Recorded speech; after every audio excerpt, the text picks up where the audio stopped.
जिसने धनुष पर बाण चढ़ाकर उसकी ओर निशाना साध रखा है। यह दृश्य देखकर हिरनी भय से कांप उठी।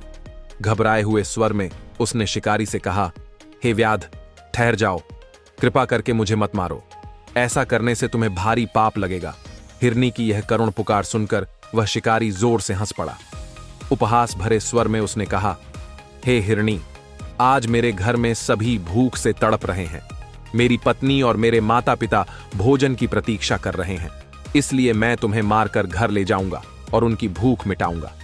शिकारी के मुख से ये कठोर वचन सुनकर हिरनी का हृदय शोक से भर गया। वह मन ही मन सोचने लगी कि अब मेरे पास कोई मार्ग नहीं बचा, मैं इस संकट से स्वयं को कैसे बचाऊं।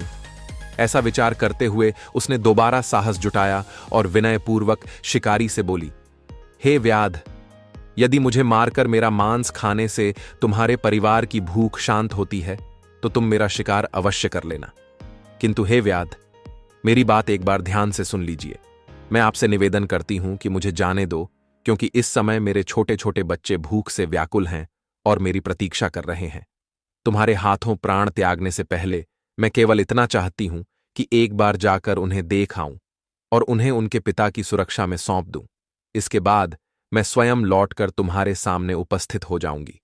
कृपा करके मुझे इतना अवसर प्रदान कर दो। मैं तुम्हें वचन देती हूं कि मैं अवश्य लौटूंगी। आगे की कथा सुनाते हुए भगवान शिवजी माता पार्वती से कहते हैं, हे देवी,